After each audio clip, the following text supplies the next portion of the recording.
የፖርን ቪዲዮ በማየት አዲክትድ የሆናችሁ ራሳችሁን በማርካት የተጠመዳችሁ ወጣቶች እነዚህ ሴቶች ናቸው።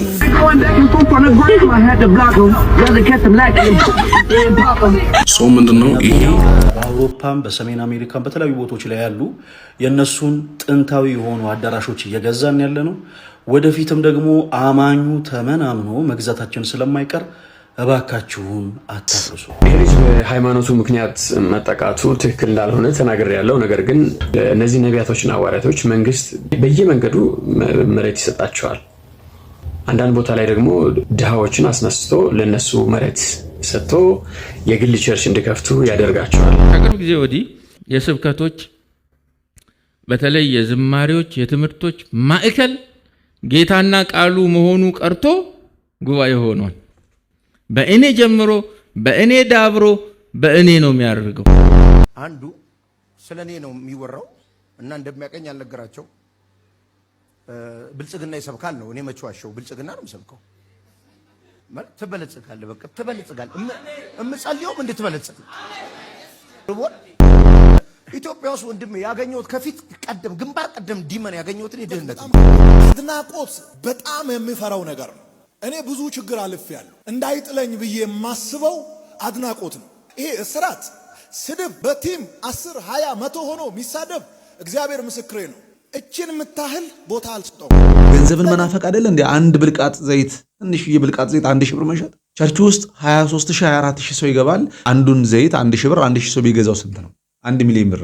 ሰላማችሁ ብዝት ይበሉ እንደምናቶቼ እንደምናላችሁ በያላችሁበት የጌታ ጸጋ ከሁላችሁ ጋር ይሁን። ወንድማችሁ ዮናስ በድሉ ነኝ። እንደተለመደው በአዳዲስና በአጫጭር በአስተማሪ ቪዲዮዎች መጥቻለሁ። ለዚህ ቻናል አዲስ ሆናችሁ ሰብስክራይብ፣ ሼር በማድረግ እንዲሁም ደግሞ ይህንን ቪዲዮ ላይክ በማድረግ እንድትመለከቱት በጌታ ፍቅር ጠይቃለሁ። እስከ ፕሮግራሜ ፍጻሜ ድረስ አብራችሁን ቆዩ። መልካም ቆይታ። የፖርን ቪዲዮ በማየት አዲክትድ የሆናችሁ ራሳችሁን በማርካት የተጠመዳችሁ ወጣቶች እባካችሁ ይሄ ቪዲዮ ለእናንተ ነው። ምናልባት ለአንድ ሰው ሊሆን ይችላል፣ አላውቅም። ግን ደግሞ ፕሊስ የምትነቁበት ጊዜ አሁን ነው። ከዚህ ነገር የምትወጡበት የምትርቁበት ጊዜ አሁን ነው። ይሄ ነገር ምን ያህል ውስጣችሁን እንደሚያደቅ፣ ምን ያህል ውስጣችሁን እንደሚበላ፣ ምን ያህል እንደሚያሳምም፣ ምን ያህል የተዋረዳችሁ ናችሁ እንዲሰማችሁ እንደሚያደርጋችሁ፣ ከዚያ ሲብስ ደግሞ ህሊና ማሰብ እንደሚያሳጣችሁ ማወቅ አለባችሁ። በሄደ ቁጥር ጊዜ በሄደ ቁጥር ይህን ነገር በቀጠላችሁ ቁጥር ማየት ማድረግ በቀጠላችሁ ቁጥር ማንነታችሁን እያጣችሁ እምነታችሁን እያጣችሁ ውስጣችሁ እየደከመ እየታመመ እየደቀቃችሁ ነው የምትሄዱት። ከዚያ በኋላ ሙሉ ለሙሉ ተላልፋችሁ ለሉሲፈር ሐሳብ ነው የምትሰጡት። ባሪያ ሊያደርጋችሁ ነው የሚፈልገው። በቃ ይሄን ነገር ካላደረግኩ አልችልም፣ ያመኛል፣ ሳላደርግ ሳላይ መቆየት መዋል ማደር አልችልም የምትሉ የትኛውም እድሜ ክልል ውስጥ ያላችሁ ሰዎች ስፔሻሊ ወጣቶች እባካችሁ ራሳችሁን ጠብቁ። እባካችሁ ራሳችሁን መግዛት ቻሉ። ራሳችሁን ግዙ። የእውነት እናንተ ከፈለጋችሁ እግዚአብሔር በጸጋው ይረዳችኋል። ይሄን ልጅ ታውቁታላችሁ መቼስ። ይሄ ነገር ማለት ነው ምን ያህል በቃ ወዴት ሊመራን እንደሚችል ወዴት ሊወስደን እንደሚችል ቆም ብላችሁ ማሰብ መቻል አለባችሁ። እባካችሁ ሲነገራችሁ ስሙ። በቃ ሲነገራችሁ ስሙ። እባካችሁ ራሳችሁን ጠብቁ። በቃ ራሳችሁን ጠብቁ። ራሳችሁን ግዙ። ከዚህ ነገር ራሳችሁን መቆጠብ መቻል አለባችሁ። ስንት ወጣት በየቤቱ በየጓዳው በእንደዚህ አይነት ህይወት ውስጥ እያሳለፈ እንዳለ በርካታ ጥናቶች አሉ። ይሄ ነገር ከዚህ በፊትም ነበረ፣ ምናልባት ከዚህ በኋላም ይቀጥላል። ግን ደግሞ እናንተ የእውነት ከዚህ ነገር ውስጥ የመውጣት ፍላጎት ካላችሁ መውጣት ትችላላችሁ። እና የሚመጣውን ሪዛልቱን ማሰብ አለባችሁ። ምን እንደምትሆኑ የወደፊት ህይወታችሁ ላይ፣ ትዳራችሁ ላይ፣ ፍቅር ግንኙነታችሁ ላይ፣ መንፈሳዊ ህይወታችሁ ላይ ምን ያህል ተጽዕኖ እንደሚያሳድር ማወቅ መቻል አለባችሁ። እስኪ እነዚህ ሴቶች ናቸው።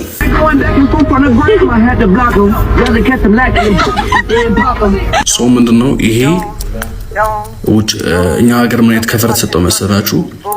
በስርዓት አሉ፣ በጣም ብዙ አሉ። በምን መሰለ ከፈር አግቶ ያሉት ቤስቲ በሚባል ነገር ነው ያሉት። ቤስቲ በሚባል ነገር ማለት ነው። እኔ ከአንድ ወር በፊት ምናምን እዚህ ኢትዮጵያ ውስጥ ነውና ባውሊንግ ተካላችሁ ጨዋታ እንደዚህ ይሄ ኳስ እንደስተወሩ እሱም ከሁለት ሴቶች ጋር እየተጫወተ ነበር። ሁለት ሴቶች ናቸው፣ ጓደኛሞች ናቸው። እየተጫወተ ከዛ በኋላ አገቡ። እንደዚህ መቱትና አግብተው ከዛ ይሄ ቤስቲ ነይ ሳምንት አውሉ ተባባሉ ፊት ለፊት ማለት ነው። እና ምን እንደው መሰለህ ይሄ የሉሲፈር መንፈስ ነው። ምንድነው ማስተርቤሽን ሄዶ በሴቶች ላይ ሄዶ ማስተርቤሽን በጣም ከብዙ አመት ልምድ በኋላ ወደ ምንድን የሚሄደው ወደ ሌዝቢያንነት፣ ወንዶችን ደግሞ ማስተርቤሽን ሄዶ ወደ ምንድነው ወደ ግብረ ሰዶማዊነት ነው የሚወስደው ማለት ነው። this is serious guys። በጣም ይሄ ቪዲዮ ልሰራው ፈልጌ ፈርቼ ነው የተውኩት። ሀሳባችሁ ውስጥ ኮሜንት ላይ እወዳችኋለሁ እና እግዚአብሔርን መርሳት የለባችሁም። ከሰው ከእናት አባት ልትደበቁ ትችላላችሁ፣ ከቤተሰብ ልትደበቁ ትችላላችሁ፣ ከፍቅረኛ ከባል ልትደበቁ ትችላላችሁ። ከፈጠረን ከእግዚአብሔር ግን መደበቅ መቼም አትችሉም። አትርሱት እሱ። እሺ እንግዲህ ይህንን ቪዲዮ እንደሰማችሁት ነው። እነኚህ ወጣቶች እግዚአብሔር ዘመናቸውን ይባርክ። ወጣቱን እያነቁ ስለሆነ እውነት ነው የተናገሩት ነገር ምንም ውሸት አይደለም። በቲክቶክ ላይ እንዲያውም በእንደዚህ አይነት ሀሳብ ላይ ቪዲዮ የሚሰጡ ሰዎች ላይ ኮሜንት ላይ ገብታችሁ ማንበብ ትችላላችሁ። አብዛኛው በዛ ልምምድ ውስጥ እንዳለ ለመተውና ለማቆም እንደተቸገሩ ከአቅማቸው በላይ እንደሆነ ነገሩ ሲጽፉና የሚረዳቸው አካል እንደሚፈልጉ በምን አይነት መንገድ እስከ እንደዚህ አይነት ነገር ነፃ መውጣት እንደሚችሉ ጥያቄ ያቀርባሉ። ለመውጣት ፍላጎት አላቸው። ሐዋርያው ጳውሎስ እንዳለው የምፈልገውን አላደርገውም፣ የማልፈልገውን ያንን አደርገዋለሁ። ይህንን ማድረግ ከሆነ ደግሞ በእኔ ውስጥ ያለ ኃጢአት ነው ይህንን የሚያደርገው ብሎ በሮሜ 7 ከቁጥር 13 ጀምሮ ካነበባችሁ ታገኙታላችሁና እህታችን እንዳለችው ወንድማችንም እንዳለው ከእንደዚህ አይነት ነገር ነፃ መውጣት የምትፈልጉ ከእንደዚህ አይነት ኃይል መላቀቅ የምትፈልጉ ወንድምናቶች ብቸኛው መፍትሄ ነው የምነግራችሁ። ብቸኛው የኃጢአትን ኃይል ድል ያደረገ የኃጢአትን ኃይል አቅም ያሳጣው የትንሣኤው ጌታ የእግዚአብሔር ልጅ ኢየሱስ ክርስቶስ ብቻ ነው። በክርስቶስ ሞትና ትንሣኤ ውስጥ ያለውን ሚስጥር በመረዳት ያን የትንሣኤውን ኃይል በማወቅ ከየትኛውም ኃይል ነፃ መውጣት ይቻላል። ይሄ የወንጌል እውነት ነው። ብዙዎች ከእንደዚህ አይነት እስራት በጸጋው ነፃ ወጥተዋል። ስለዚህ አልችልም የሚባል ነገር የለም። የሚያስችል እግዚአብሔር ስላለ ማለት ነው። ከናንተ አቋም ያስፈልጋል፣ ከእግዚአብሔር ደግሞ አቅም ታገኛላችሁና እውነቴን ነው የምላችሁ በተሰበረ መንፈስ ወደ ጸጋው ዙፋን ቅረቡ። ጸጋ እንዲበዛላችሁ ጸልዩ። የምታደርጉትን ነገር ጥሉት፣ አትውደዱት። በቃ ቀርባችሁ እርዳኝ ብላችሁ ጸጋ ለመቀበል በእግዚአብሔር ፊት መሆን አለባችሁ። የመጀመሪያው በአእምሮ መንፈስ መታደስ ያስፈልጋል። እግዚአብሔርን ቃል ማንበብ፣ ማሰላሰል፣ መጸለይ፣ ማምለክ እግዚአብሔርን። አያችሁ እንደዚህ አይነት ነገሮች እንደዚህ አይነት ልምምዶችን ካላደረግን ከየትኛውም አይነት ኃይል ለመላቀቅ ያስቸግራል። እንኳን አይደለም እንደዚህ አይነት ነገር እውነት ለመናገር ኳስ እንኳን ደጋግሞ በማየት ሱስ ይሆናል። መጠጥ ደጋግሞ በመጠጣት ሱስ ይሆናል።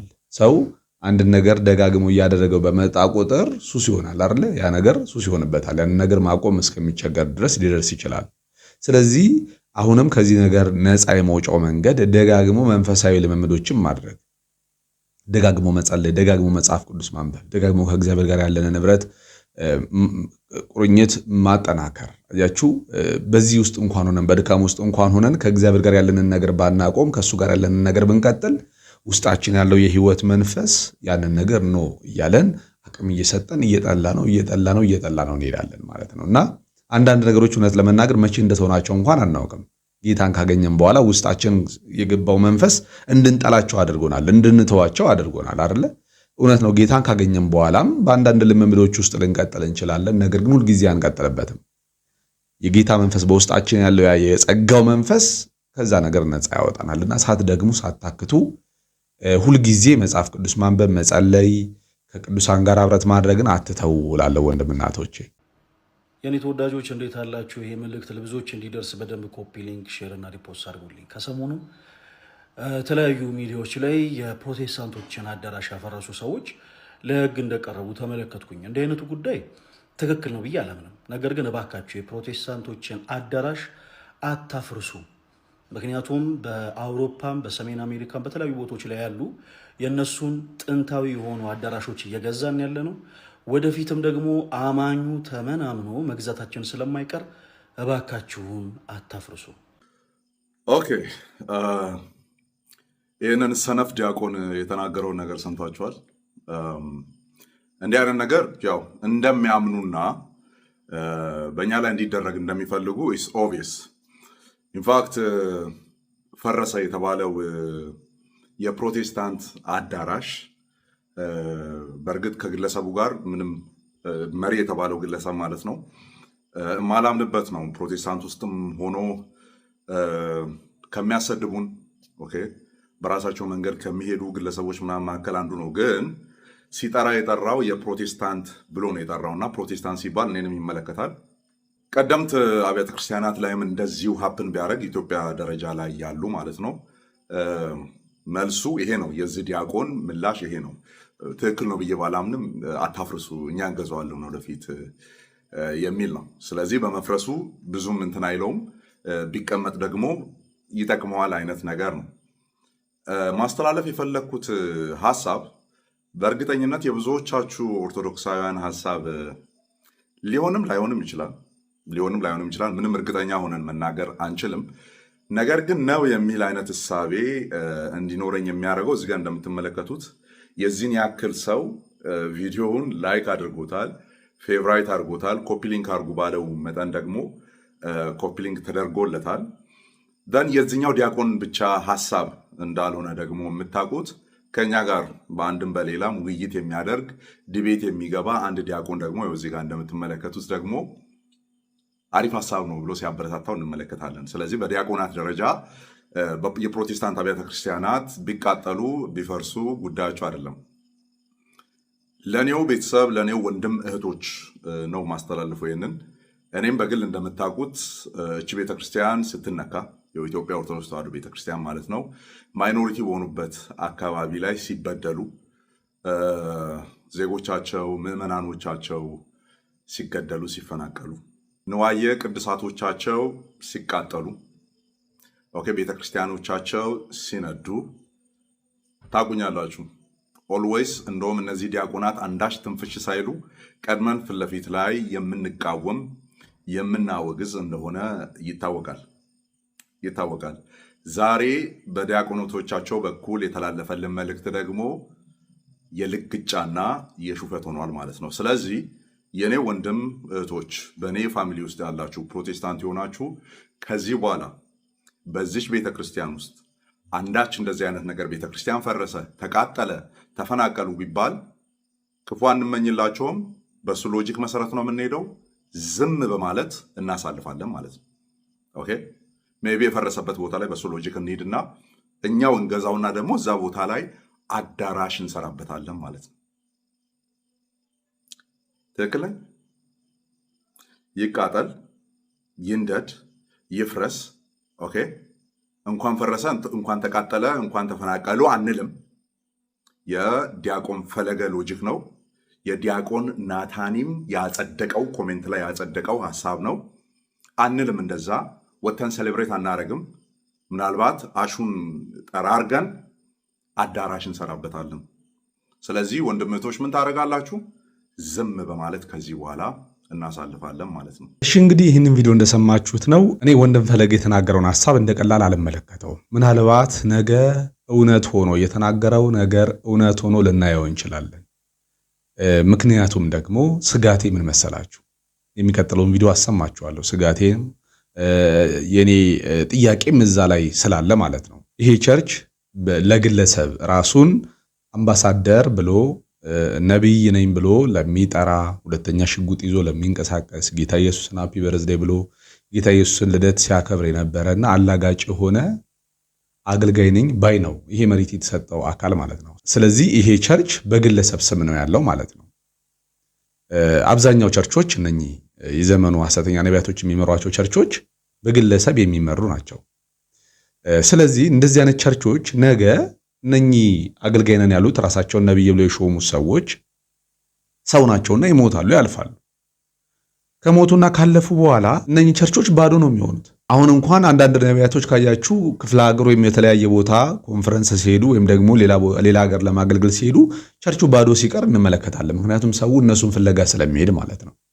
ስለዚህ እንደዚህ አይነት ቸርቾች ነገ ላለመሸጣቸው ምንም ዋስትና የላቸውም። እንደዚህ አይነት ቸርቾች ነገ ላለመፍረሳቸው ምንም ዋስትና የላቸውም። ነገ በእነኚህ ምክንያት ማላገጫና መሳቂያ መሆናችን አይቀርም። ለዛም ነው በቃ ቸርቾችን አሁን እምነት ያለኝ እነኚህ መካነ ኢየሱስ፣ ቃለ ሕይወት፣ መሰረተ ክርስቶስ፣ ሙሉ ወንጌል፣ ሕይወት ብርሃን የሚባሉ ቸርቾች፣ ጉባኤ እግዚአብሔር እነኚህ ቸርቾች እግዚአብሔር ይባርካቸው፣ ወደፊት የሚያስቀጥላቸው ደግሞም ይቀጥላሉ። ለምን? መዋቅራቸው በጣም ደስ ይላል። አደረጃጀታቸው ደስ ይላል። ማንም ከመሬት ተነስቶ እንደፈለገ የባጤ ቆጡን የሚቀባጥርበት አይደለም። የፈለገውን ነገር የሚያደርጋበት አይደለም። በሽማግሌዎች በቦርድ የሚመራ ነው እና እንደዚህ ቸርቾች የመቀጠል እድላቸው ሰፊ ነው። ነገ እስከ መጨረሻውም ሊቀጥል ይችላል። ለምሳሌ ኦርቶዶክስ ቤተክርስቲያን ምክንያቷ ምንድነው ያልፈረሰችበት? እስከዛሬ ጸንታ የቆመችበት ምክንያቱ ምንድነው ስንል መዋቅሯ ነው፣ በቃ አደረጃጀቷ ነው። ስለዚህ እነኚህ ቸርቾች ደግሞ አሁን እነኚህ ሐሰተኛ ነቢያቶች በአንድ ሰው የሚመሩት ቸርቾች ደግሞ የመፍረስ እድላቸው ደግሞ በቅርብ ጊዜ እድሉ ሰፊ ነው፣ ላናያቸው እንችላለን። ምክንያቱም ደግሞ በእነሱ ላይ ብቻ የተመሰረተ ስለሆነ ቸርቿ ማለት ነው። ማንም የኔ ነች ቸርች የዚህ ቸርች ጉዳይ ይመለከተኛል ብሎ ቸርቹን እንደ እኔነት አስቦ ወደ ቸርች መሄድ የለም። በቃ ፈላጭ ቆራጩ ሁሉም ነገር የሚያደርገው አንድ ሰው ስለሆነ ስለዚህ ሰው ያልፋል፣ በሚያልፍበት ጊዜ ቸርቹም ያልፋል ማለት ነው። የወንጌሉ ስራ አይቀጥልም። ስለዚህ እነኚህን ሰዎች በእነኚህ ሰዎች ተማምነን ምንም አይነት ነገር ልንናገር አንችልም። እውነት ነው የተናገረው ሊሆን ይችላል። ነገር ግን እንደነኚህ እናት ቸርቹ የሚባሉት እነሱ በጣም እግዚአብሔር ይባርካቸው። እስቲ በድጋሚ ደግሞ ይህንን ቪዲዮ ሰምተን እንመለስ። ይሄ ልጅ በሃይማኖቱ ምክንያት መጠቃቱ ትክክል እንዳልሆነ ተናግሬያለሁ። ነገር ግን በኮሜንት ላይ አንድ ያነበብኩት ነገር አለና ሜቢ ኢትስ አባውት ላንድ ግራቢንግ የሚል ነገር። እነዚህ ነቢያቶችና ሐዋርያቶች መንግስት በየመንገዱ መሬት ይሰጣቸዋል። አንዳንድ ቦታ ላይ ደግሞ ድሃዎችን አስነስቶ ለነሱ መሬት ሰጥቶ የግል ቸርች እንዲከፍቱ ያደርጋቸዋል። መንግስት ምንድነው የሚለው? ለኦርቶዶክስም ለሙስሊምም ስለተደረገ ለፕሮቴስታንትም እንዲሁ እያደረኩ ነው። እና እነዚህ ሰዎች ፕሮቴስታንት አይደሉም። እነዚህ ግለሰቦች ናቸው፣ ተቋም አይደሉም፣ ቸርች አይደሉም። ለአንድ ሐዋርያ ከመንገድ ላይ ጠርተህ ስለሰጠ ለቤተክርስቲያን ሰጥቻለሁ ብለህ መናገር የለብህም። በዛ ላይ ደግሞ ድሃ አፈናቅለህ እነዚህ አሮጊቶች አሁን እነዚህ ሽማግሌዎች ምናምን ሃይማኖታችን ተነካ ብሎ ነው ይህን ሰው ያሳደዱት ወይስ ተንኩሶ ነው የሚለው ፖሊስ ማጣራት መቻል አለበት። ለምሳሌ ዘነበች ገሰሰ የምትባል ነቢይ ብርጭቆ ሰፈር ነው ዛስኮ አካባቢ የተወሰኑ ሰዎች ተፈናቅሎ እንደተሰጡ ተነግሮኛል። የዛሬ ስንት ዓመት በጣም ነው እኔ ሾክ ሆንኩት። የሆነ ተራራ ነገር ምናምን ቦታ ላይ ነው የነበረው እና አሁን በቅርቡ ፈርሷል። ለአንድ መንገደኛ ነቢይ ለመስጠት ተብሎ የሚፈናቀል ኢትዮጵያዊ መኖር የለበትም።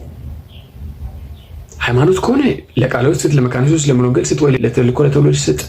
ተቋም ሆነው ሃይማኖት ሆነው ባለቤትነቱ ለቸርች ሆኖ ሰጥ ከሰጠ ግን ትላንት ከገጠር ጸጉር አበጥሮ መጥቶ ትንቢት ስለተናገረ መሬት የሚያገኝበት ሰው እየተፈናቀለ የምነሳበት ምንም ምክንያት የለው። በተጨማሪ ደግሞ መንግስት ካሁን መስጠት ያቆም ብለናል። እሺ እስካሁን ድረስ ፓስት ኢንጀስቲስን ኮሬክት ለማድረግ ነው ተብሏል። በቃ ኮሬክት ተደርጓል። ከአሁን ወዲህ የማንም ሰው መሬት ለቸርች አይሰጥ። ቸርች ስላልሆነ እኮ ነው እያልኩ ያለው። ቸርች እኮ አይደሉም ግለሰቦች ናቸውና እንዴት ለአንድ ግለሰብ ስለተነበየ መሬት አውጥተህ እዚህ ጋር ቸርች ስራ ብለህ የህዝብና የመንግስት የሆነ መሬት አሳልፈህ ትሰጣለህ? ከየት ያገኘው ስልጣን ነው ይሄ? እና የቁርሾ መሰረት ነው የሚሆነው። እኛ ብንገፋ ብንሰደድ ይሻላል። ሰውን ያፈናቀለን ድሃ ያፈናቀለን ያስለቀሰን መሬት ከምትሰጡን ብንገፋይ እንመርጣለን። ለመንደር ወረበላ መሬት አትስጥ። ይሄን ነው የነገርኩ ያለሁት። የሚገርም ሀሳብ ነው ወንድማችን ያነሳው። እጅግ በጣም ነው የምስማማበት። ለአንድ መንገደኛ ከየት መጣ ለማይባል አንድ ወጠምሻ ጎረምሳ ምንም ያህል መሬት ሰጥተ ለቸርች ሰጠው ማለት አይቻልም። እነኚህ ሰዎች ቸርች አይደሉም። ሲጀመር ነጋዴዎች ናቸው። ነገ ሸጠውት ነው የሚሄዱት። ምንም ጥርጥር የለውም። አንድ የተወሰነ ዓመት ያስቀምጡታል አጥረው፣ ከዛ በኋላ ሸጠውት ይሄዳሉ ማለት ነው። እና የኔ ጥያቄ ይሄ ነው። መንግስት ለምንድነው ለእንደነኛ አይነት ሰዎች መሬት አንስቶ የሚሰጠው? ለቤተክርስቲያን በቤተክርስቲያን ስም ማለት ነው። ለቤተክርስቲያን ሰጠው ብሎ ለእነኚህ ሰዎች እያደለ የእውነት ቤተክርስቲያን ታውቃቸዋለች ወይ? እነኚህን ሰዎች በግለሰብ የሚመራ ቸርች፣ በአንድ ሰው የሚመራ ቸርች ነገ ቸርች ሆኖ ይቀጥላል የሚል እምነት የለኝም። ወይ ይሸጣል ወይ ደግሞ የሆነ ቦታ ላይ ይቆማል። በቃ ሰውየው ሲያልፍ ሁሉም ነገር ያልፋል። ሳያልፍም በህይወት እያለም ከደበረው በቃ ካልተመቸው ቢዝነሱ ቀዝቀዝ ካለበት ቢዝነሱን ሊቀይር ይችላል። ብዙ የተቀየሩ ሰዎች ስላየን ማለት ነው። ትተውት እርግፍ አድርገው ትተውት ማለት ነው። እና ቸርቹም ከተሰጠ ላሉት በተቋም ደረጃ በአደረጃጀት ደረጃ እንደ ቸርች መዋቅራቸውን ላደራጁ ሰዎች ላደራጁ ቸርቾች ለትልልቅ ቸርቾች ማስፋፊያ አድርጎ ቢሰጣቸው የማንም የግለሰብ ሊሆን አይችልም። ተቋም ነው፣ እንደ ተቋሙ ነው ይቀጥላል፣ ይሰፋል ማለት ነው። ወንጌልም ለሚቀጥለው ትውልድ ለማድረስ እድሉ ሰፊ ይሆናል። ከቅርብ ጊዜ ወዲህ የስብከቶች በተለይ የዝማሬዎች የትምህርቶች ማዕከል ጌታና ቃሉ መሆኑ ቀርቶ ጉባኤ ሆኗል። በእኔ ጀምሮ በእኔ ዳብሮ በእኔ ነው የሚያደርገው። እንዲህ ሆነ እኔ እንደዚህ ተሰማኝ እኔ እንደዚህ ሆኗል እኔ ወደዚህ ሄጃለሁ እኔ እንዲህ ሊሆን ነው ለእኔ ሰብጀክቱ እኔ ነኝ። በጣም ፖፑላር የሆኑ መዝሙሮችን ቁጭ ብላችሁ አጥንቷል። ለምንድን ነው ሙስሊሙም ኦርቶዶክሱም በአንድነት የሚዘምረው? ድፍን ኢትዮጵያ ባስተምሮ አንድ ያልሆኑ አብያተ ክርስቲያናት መድረኮች ሁሉ ላይ ለምንድን ነው የሚዘመረው? because there is this እኔ እንደዚህ እኔ እንደዛ ሰው ደግሞ ራሱን በዜማ በቅኔ ሲያመልክ እንዴት ደስ እንደሚለው ደስ ይላል። ራስን ወርሺፕ ማድረግ እንደዚህ አስቤ ወደዚህ ወጥቼ ወደዚህ ገብቼ ከዛ ደግሞ እንደዚህ ተመኝቼልህ ከዛ ደግሞ እንደዚህ አሰብኩልህና ከዛ ደግሞ በዚህ መንገድ ሄጄ ወይ እኔ በቃ እንዴት ደስ ይላል በዜማ በቅኔ። አንዳንድ የሚያስለቅሷችሁ መዝሙሮች እናንተ ራሳችሁን እያመለካችሁ ሊሆን ይችላል። ለምንድን ነው ስለ ሉዓላዊነቱ ሲዘመር ማያለቅሱ አይናችሁ? ለምንድን ነው ሶሻላይዝድ ሆኖ ሮማንቲሳይዝድ ሆኖ እኔ እኮ እንደዚህ ሲባል ሮሮ ሄደን ወደ ኑሯችን ገብተን ውይ ምንለው? አይደለም። እግዚአብሔር ተዋጊ ስሙም እግዚአብሔር ነው። ጠላቶቻችንን በባህር ውስጥ የረጋ ድንጋይ አደረጋቸው። ማን ይችላል? ማንስ ይቋቋምሃል? አምላካችን አንተ እኮ እንደዚህ ነህ ብለው ነው የዘመሩት እነ ሙሴ እንጂ ሳብጀክቱን ቀይረው እግራቸውን ቢያዩ ልብሳቸውን ቢያዩ ንቅንቅ አይሉም። ወደ ከናን 1000 መዝሙር ነው የሚመጣላቸው እዚያው ባህሩ አጠገብ ቁጭ ብለው። ከባድ ነው። ሁሉ አምልኮ ስለኛ አይደለም። ያስለቀሳችሁን ሞቲቭ ማጥናት አለባችሁ። why are you so touched in a unique way? ለምን what happened? ለምን ደነቀሽ? ምንድን የተፈጠረው? ትምህርቶችም መዝሙሮችም ስብከቶችም ማዕከላቸው ጌታና ቃሉ መሆኑ ቀርቶ ሰው ሆኗል፣ ጉባኤው ሆኗል፣ እኔና እናንተ ሆነናል። ጌታ ይጠብቀን። ተወዳጆች ከእግዚአብሔር ይልቅ የእናንተን ስሜት የእናንተ ምኞት የእናንተ ፍላጎት ብቻ የሚነገርበት ኤክስትሪምሊ አንትሮፖሴንትሪክ የሆነ ፑልፒት ስር አትቀመጡ። አይመጠናችሁም። ክርስቶስ የሚነገርበት ቃሉ የሚነገርበት የእግዚአብሔር ልዕልና ግርማው አስፈሪነቱ ማዳኑ ስራው ቅዱሳት መጽሐፍ በአንድነት ስለሱ የመሰከሩት በሚነገርበት ስፍራ ግን ተገኙ። ቆላስያስ ምዕራፍ 2 ቁጥር 4 ላይ ቆላስያስ 2:4 ማንም ንግግር በማሳመር እንዳያታልላችሁ ይህን እነግራችኋለሁ ይላል። መጽሐፍ ቅዱስ አይጠየቅም። በግልጽ አስተምሮናል። ኃላፊነቱን የምንወስደው እኛ ነን። ማንም ምን በማሳመር ንግግር በማሳመር እንዳያታልላችሁ ይህን እነግራችኋለሁ። የምትሰሙትን ሁሉ አትመኑ፣ በስሜታችሁ አትስሙ። አንዳንድ ሰው ቸርች የሚመጣው ስሜቱን በእጁ ይዞ ተጋላጭ ነው ማለት ነው። ትንሽ ነገር ከነካው ስሜቱን ስሜት እንዲህ እጅ ላይ ተይዞ አይኬድም። በጣም ነው የሚወሸቀው። በብዙ አጥር መደበቅ አለበት። እነኛን ሌየሮች ሰብሮ መምጣት አለበት። ስሜትማ ዝም ብሎ እንደ ልብስ ተለብሶ አይኬድም። የትኛውም ነገር መጥቶ ቁጭ ይልበታል። ስለዚህ ስሜታችሁን በእጃችሁ ይዛችሁ አትዙ፣ ደብቁ። በጣም ይታገል፣ መድረኩ ይታገል። የእናንተ ስሜት ጋር ለመድረስ ይታገል። ቃል ይኑረው፣ ይለፍ፣ ያሸንፋችሁ። አዘርዋይዝ ቨልነረብል ሆናችሁ አትሄዱ። አሁን የመዝናኛ ቦታዎች ላይ ልጆችን አንዳንዴ ይዘን ስንሄድ በጣም አንዱ የሚቸግረን ነገር ልጆቹ የሚወዱትን እቃዎች የሚሸጡ ልጆች አሉ። ከየቱ ጋር እንዴት እና ከናንተ ጋር አይደለም። እነሱ ቢዝነሳቸው የሆነ ፊኛ እንዲያርጉ ያሳየዋል። ልጁ ማልቀስ ይጀምራል አጠገባችሁ። ዩኒቨር ነው ምን ሀፕን እንዳረገ መጥቶ የሚነግራችሁም ሰው የለም። እያለቀሰ ነው ምን ሆነ ነው በቃ የሆነ ነገር ይሰጠኝ እና ዞር ስትሉ ዞር ይላል ነጋዴውም። እሱን አስተናገርኩ ስትሉ ከኋላ መጥቶ አንዱ የሆነ ነገር ያሳየዋል። ወይ ጉድ! ቸርች እንደዚህ መሆን የለበትም። ትልልቅ ሰዎች ነን ለማለት ነው ለክፉም ለደጉ።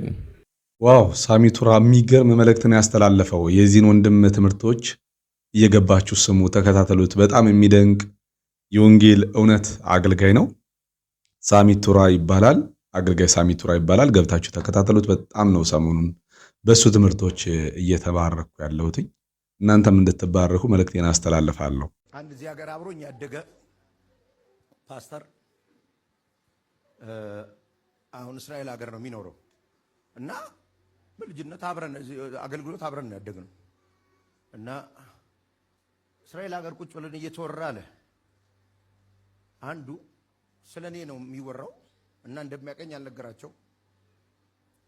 ብልጽግና ይሰብካል ነው። እኔ መቼ ዋሸው? ብልጽግና ነው የምሰብከው። ማለት ትበለጽጋለህ፣ በቃ ትበለጽጋለህ። እምጸልየውም እንድትበለጽግ ሁሌ ስለ እንጀራ ምን አይላል። በቀደም የጸልኩላት ልጅ አየሁ አይደል? ወንድሞቼ ሊሸጡ ነበር ርቦን። ኢትዮጵያ ውስጥ ወንድሜ ያገኘሁት ከፊት ቀደም ግንባር ቀደም ዲመን ያገኘሁትን የድህነትን ልመታቸው ሲል ከፊት የተሰለፈው ድህነት ነው። ከጀርባው ምቀኝነት ምናምን አይቻለሁ፣ ግን ከፊት ያለው ድህነት ነው። ያው አሰልፌ ነው የምላቸው እኮ እና ለምን እንደሆነ ታውቃላችሁ? እንዲህ ብልጽግና ምናምን የሚለው ብዙ ጊዜ ስለ ገንዘብ የሚሰብከው በጣም በድህነት ነው ያደገው አለ።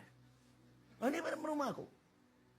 በቃ ቸግሩት የሚበላ የሌለው ለዚህ ነው አለ ስብ ያስጨረስኩት አለ አባስ። እኔ ደግሞ እግዚአብሔር ይመስገን ምንም ውሸት አይደለም። አብረውኝ ከነበሩ አገልጋዮች ሁሉ ገንዘብ የነበረኝ እኔ ነኝ። ስሙ ይባረክ። ማዘር እየሰጠችኝ ነው፣ ግን ከሁሉም ይሻላል። አጠገቤ ከነበሩት ሁሉ ቀድሜ መኪና ይገዝቻለሁ። ኢየሱስ ጌታ። ድህነትም ባይዘ አላቀው ወደፊትም ቀጠሮ የለንም። እሺ እንግዲህ ይህን ቪዲዮ እንደሰማችሁት ነው። ወንድም ሄኖክ ምን አለ? እውነት ነው፣ እኔ የብልጽግና ሰባኪ ነኝ። ምክንያቱም ኢትዮጵያ ውስጥ በመጀመሪያ በፊት ለፊት ሆኖ ያገኘሁት አጋንንት ድህነት ነው አለ። እኔ አንድ ጥያቄ መጠየቅ እፈልጋለሁ። ሄኖክንና ተከታዮቹን እልል የሚሉትን የሚያጨበጭቡትን ከአንደበቱ ቃል ስርስር እየዞሩ እየተከታተሉ የሚያጨበጭቡለትን ወንድምና እህቶች መጠየቅ የምፈልገው አሁን ላይ በከፍተኛ ስልጣኔ ላይ ያሉ አውሮፓ ሀገሮች አሜሪካንም ቢሆን ሌሎች ያደጉ ሀገሮች ላይ ሄደን እስቲ የትኛው ሀገር ነው በትንቢት ድህነትን ያሸነፈ ሀገር? በትንቢት ወይም ደግሞ በመድረክ ላይ በእንደዚህ አይነት አገልግሎት ድህነትን አሸንፈው እዚህ ደረሱ ያሉ አውሮፓ ሀገሮችም ቢሆን አረብ ሀገሮችም ቢሆኑ መጠየቅ እፈልጋለሁ። እና ብቸኛው እየተጃጃለ ያለ በዚህ ጉዳይ እየተጃጃለ ያለ ህዝብ የኢትዮጵያ ህዝብ ብቻ ነው። ቸርች ላይ ሄዶ አሜን በማለት ድህነትን ማሸነፍ የሚፈልግ የብልጽግና ወንጌል ሰብኮ ድህነትን እንዲያሸንፉ ምኑን የሚያስተምር ሞኝ አገልጋይና ህዝብ ያለበት ሀገር የኢትዮጵያ ህዝብና አገልጋይ ናቸው። እና ባካችሁ ፕሊዝ እንዴ ወይ አውሮፓ እኮ ሌሎች ሀገሮች እኮ አይምሯቸውን በእግዚአብሔር ቃል አበልጽገው አይምሯቸውን በእውቀት አበልጽገው እኮ ነው ዛሬ የደረሱበት ደረጃ ላይ መድረስ የቻሉት። የፈጠራ ባለቤት ሆነው እኮ ነው። ስልጣኔን አንድ እርምጃ ወደፊት እኮ ያራመዱት እኮ እነሱ ናቸው። ነገር ግን በትንቢት አይደለም፣ በእውቀት ነው፣ በማስተዋል ነው፣ በጥበብ ነው። ዛሬም ይህንን ማስተዋል፣ ጥበብ፣ እውቀት ሊሰጠን የሚችለው የእግዚአብሔር ቃል ነው። ጸሎት ነው፣ ከእግዚአብሔር ጋር መገናኘት መቀራረብ ነው፣ ከእሱ ጋር ባለን ኢንቲሜሲ ነው። ነገ እኛም ያን እነሱ የደረሱበት ደረጃ ለመድረስ እንኳን ብንፈልግ መሄድ ያለብን መንገድ ጤናውማ መንገድ ከእግዚአብሔር ጋር መቆየት፣ ከቃሉ ጋር መቆየት። አንድ ቀን 24 ሰዓት ከጌታ ጋር የማንቆይ ሰዎች እንዴት ነው ድህነትን ልናሸንፍ የምንችለው? ሌሎች ሀገሮች እኮ ጸንተው ነው በመከራ ውስጥ በብዙ ፈተና ውስጥ አልፈው እኮ ነው ዛሬ የደረሱበት ደረጃ ላይ የደረሱት። በእንደዚህ አይነት መንገድ ስልጣኔ አይመጣም። በእንደዚህ አይነት መንገድ ድህነትን ከቤታችን አናባረረውም። ድህነትን የምናባረረው ከእግዚአብሔር ቃል ጋር ሆነን ከመጽሐፍ ቅዱስ ጋር ሆነን በመስራት ነው። በንጽህና በቅድስና በትሁት ልቦነን በተሰበረ ልቦነን ከጌታ ጋር ሆነን ስንሰራ ስንተጋ እግዚአብሔር ደግሞ ያግዛናል፣ ይረዳናል፣ ካለንበት ድህነት እንላቀቃለን። ይሄ አላስፈላጊ የሆነ ከአቅም በላይ የሆነ ነገር ውስጥ እንድንገባ ሳይሆን በቃ በቂ የሆነ ነገር የምናመሰግንበትን ነገር እግዚአብሔር ይሰጠናል ማለት ነው። ሲንግል ሚራክል በኢየሩሳሌም ከተማ ውስጥ ከፍተኛ መነቃነቅን አመጣ። የአንድ ሰው መፈወስ መላው ኢየሩሳሌምን አነቃነቀ። ህዝቡ ሲደነቅ ጴጥሮስ እድሉን ተጠቀመ። በሚያደንቅ ህዝብ መሃል ሆኖ ኢየሱስን መስበክ በጣም ከባድ ነው። አድናቆት በጣም የሚፈራው ነገር ነው። እኔ ብዙ ችግር አልፌያለሁ። እንዳይጥለኝ ብዬ የማስበው አድናቆት ነው። ይሄ እስራት፣ ስድብ፣ በቲም 10 20 100 ሆኖ የሚሳደብ እግዚአብሔር ምስክሬ ነው። እችን የምታህል ቦታ አልሰጠውም። ልጥለኝ እንደማይችል አውቃለሁ። በጣም ብዙ ሰው በክብር ምክንያት ነው የወደቀው። በችግር ውስጥ 20 ዓመት ትኖራለህ፣ በክብር ውስጥ ግን 2 ዓመት አትኖርም። ጥርስ የጨረሰ ሰው አለ በችግር ችሎ ማለት ነው። እየጸለየ ነው፣ ስቲል ነው፣ ጥርሱ አልቋል፣ ግን እየጸለየ ነው። ክብር ውስጥ ግን 2 ዓመት መቆየት ከባድ ነው። መልካም ስራ በሰራህ ጊዜ የሚያደንቁ ሰዎች አያስፈልጉም ማለት አይደለም። የማኔጅመንት ችግር ካለ ትወርቃለህ። ችግርህን ማኔጅ በምታደርግበት መንገድ አይደለም ክብርን ማኔጅ ማድረግ ያለብህ። ክብር ማኔጅ የሚደረግበት የራሱ የሆነ ወይ አለ። እሺ እንግዲህ እዩ የተናገረውን እንደሰማችሁት ነው። እኔ በክብርና በዝና በገንዘብ መውደቅ ከዚህ በላይ አላይም፣ ከዚህ በላይም ሊኖር አይችልም።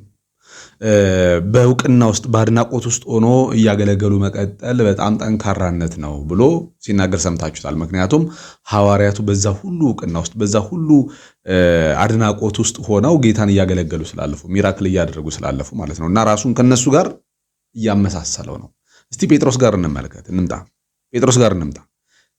ያ ሽባው በቤተ መቅደስ ደጃፍ ላይ ቆሞ ሲለምን የነበረውን ሽባ ምንድነው ያሉት? ገንዘብ የለንም እንሰጥ ዘንድ፣ አንድ ግን የምንሰጥ ነገር አለን። በጌታ በኢየሱስ ክርስቶስም ተነሳና ተመላለስ። ከዛ በኋላ ወዲያው ተነስቶ ተመላለሰ። ግን ምን የላቸውም እነዚህ ሰዎች? ገንዘብ የላቸውም። ገንዘብ የላቸውም ወይ ስንል ግን ገንዘብ አላቸው። ሁሉም ሰው ያለውን እየሸጠ እያመጣ በእግራቸው ስራ አስቀምጦታል። ነገር ግን ገንዘቡ የነሱ አይደለም። እነሱ አልበሉትም፣ አልተካፈሉትም። ገንዘቡን ለሌሎቹ ነው እያካፈሉ ማንንም እንዳይረበው እንዳይቸግረው ሲሰጡ የነበሩት ማለት ነው።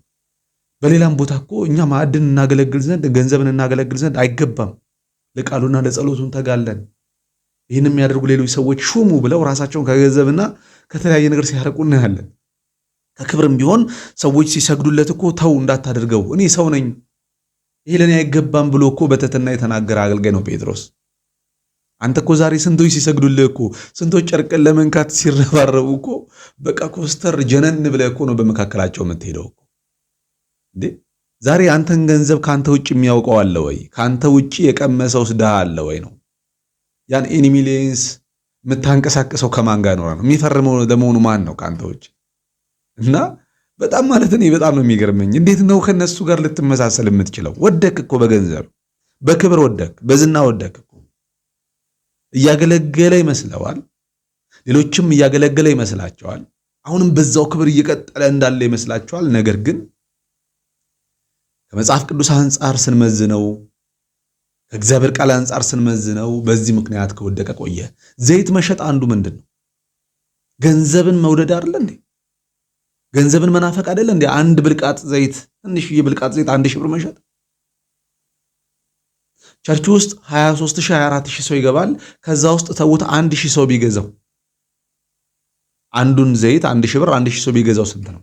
1 ሚሊዮን ብር እኮ። እና ምን ያህል ገንዘብን እንደሚያከማቹ መመልከት ትችላላችሁ ወንድምናቶች። እና ከነሱ ጋር ራሳችሁን አታገናኙ፣ በጭራሽ አትመስሏቸው። እናንተ በገንዘብ መውደድ፣ በተድላ መውደድ፣ በክብርና በዝና ከቆማችሁ ፌል ካደረጋችሁ በጣም ቆይታችኋል። ተመለሱ ወንድምናቶች። እንግዲህ ለዛሬ ያዘጋጀውላችሁ ቪዲዮ ይህንን ይመስላል። በሌላ ቪዲዮ እስክንገናኝ ድረስ በያላችሁበት የጌታ ጸጋ ከሁላችሁ ጋር ይሁን። ሰላም ነው።